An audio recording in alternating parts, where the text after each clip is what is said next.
años 80, pero voy a hacer rápido. En los años 80 en el barrio Yungay había un movimiento New Wave muy importante, en donde habían varios artistas connotados que tenían sus talleres súper expuestos.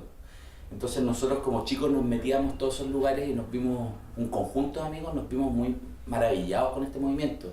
En, como en galpones como el Sichel, Matucana, en donde se hacía todo el movimiento underground. Se hacía las fiestas de Spandex y todo eso. Yo era re pendejo.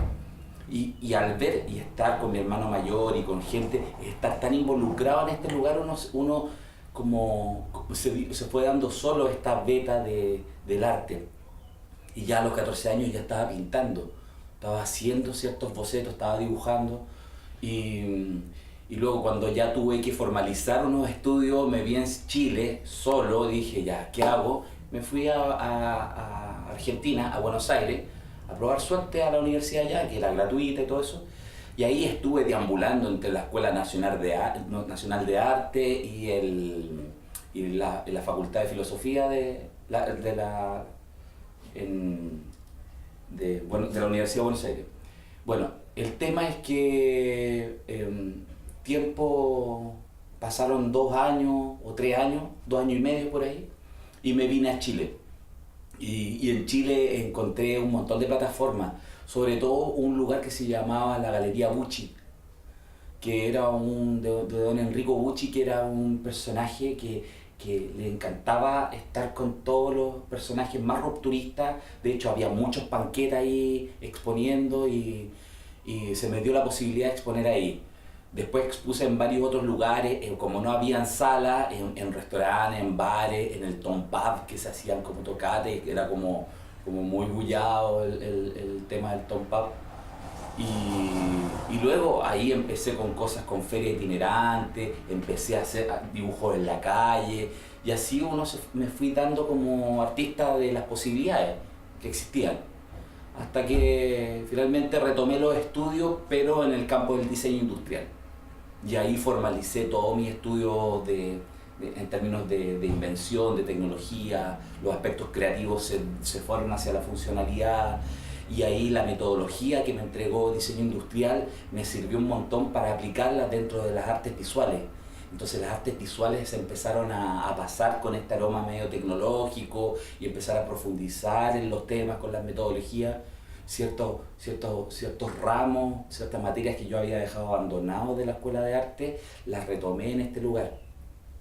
Entre medio fui de oyente al ARSI, a clases de epistemología con el señor Carlos Pérez, una gran eminencia de la epistemología, que también me abrió un universo de posibilidades. Entonces, en términos artísticos me conformé en cierta forma autodidacta, y luego con el diseño industrial ya agarré todas las metodologías necesarias como para poder armar un objeto desde lo simbólico, como las artes, hasta lo extremadamente funcional, como implante, instrumental quirúrgico, qué sé yo. Entonces deambulo entre varios mundos dentro de mis procesos creativos. Me llaman de centros científicos y me llaman de galerías de arte. Entonces estoy todo el rato ocupando este imaginario en función de las obras en sí mismas o para los requerimientos de mis clientes en términos tecnológicos. Mira, en ARC lo que estoy presentando se llama Instante Previo. Esto parte hace un año atrás, cuando me planteo la posibilidad me planteo una problemática, que es cómo el individuo se enajena a pasos agigantados, cada vez más rápido, así como el calentamiento global. El ser también aceleradamente se está enajenando, se está alienando. Entonces quise meter un discurso político, cómo el modelo neoliberal incidía en este aceleramiento de la enajenación del ser, que siempre estaba enajenado. Y finalmente caí desde un discurso político, necesariamente me fui hacia un lugar filosófico y caí en el ser y la nada de Sartre. Y ahí se me abrió un mundo de posibilidades y empalmó exactamente con el tipo de pintura que yo hago, que es el aglutinamiento, esta cosa en donde los cuerpos se entrelazan, se entremezclan, en esta suerte de pertenecer el uno al otro. Entonces, como un acto sinérgico, toda esta investigación resultó coherente con lo que estaba pintando. Entonces fue como un encuentro, finalmente. Yo creo que siempre iba a caer en ese lugar. No sé si me explico, pero fue como un punto en donde ya se unieron dos mundos que estaban separados y se tuvieron que unir. Entonces en ese momento yo dije, le iba a poner siento luego existo. Pero después empecé a entender con ciertos atisbos de Heidegger, con el hombre arrojado al mundo, el Dasein, que es arrojado a sus posibilidades, pero después vengo y agarro lo de Sartre, y Sartre dice el ser en sí y el ser para sí, y lo auténtico o lo inauténtico.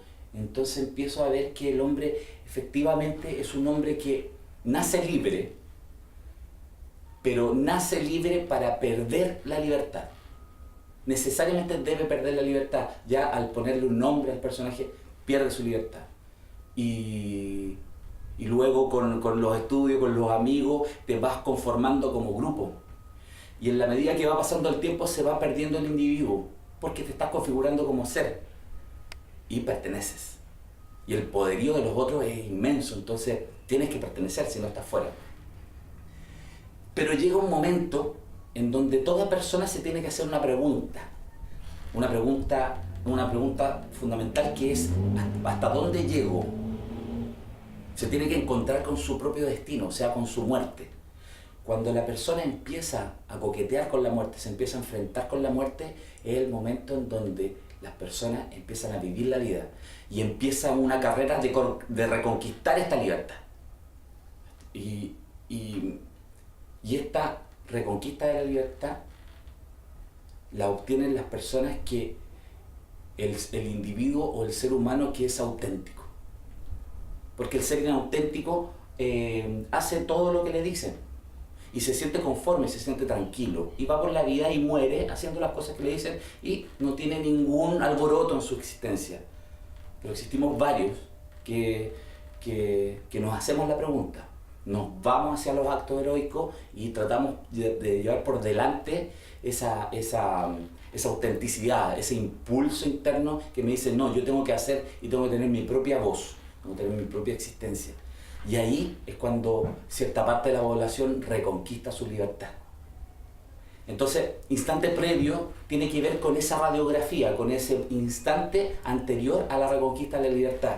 Ese lugar en donde los cuerpos se entremezclan, como ver en las pinturas, en donde todos luchan por pertenecer,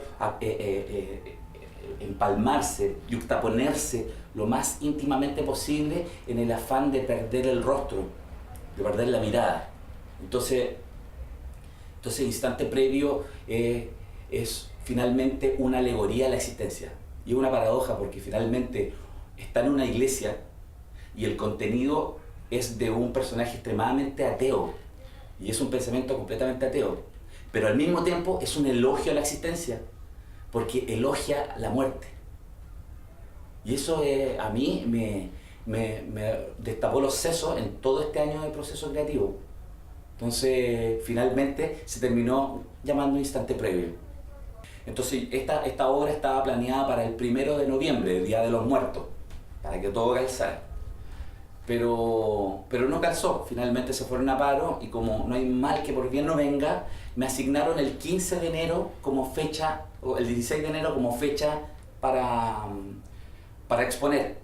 Y el 16 era la inauguración del ARC y me acerqué a Francisco Castro, al Consejo de la Cultura, y les presenté el proyecto. Les dije, miren, ¿saben qué, chicos? Yo vengo realizando un trabajo, ya está hecho, está listo para ser expuesto, pero necesito un puntapié final que tiene que ver con los catálogos, tiene que ver con los pendones, tiene que ver con la logística de publicidad, que esto se dé a conocer, salga por los diferentes instrumentos comunicacionales, y ARC resolvió eso. Entonces fue súper bueno, fue súper también sincrónico, porque finalmente ARC es Y con esto queda de manifiesto que es una vitrina, efectivamente.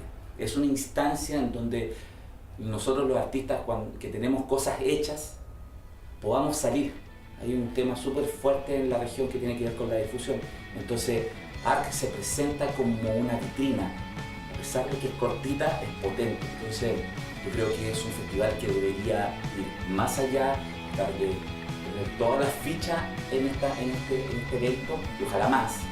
Pero este festival debería continuar para siempre.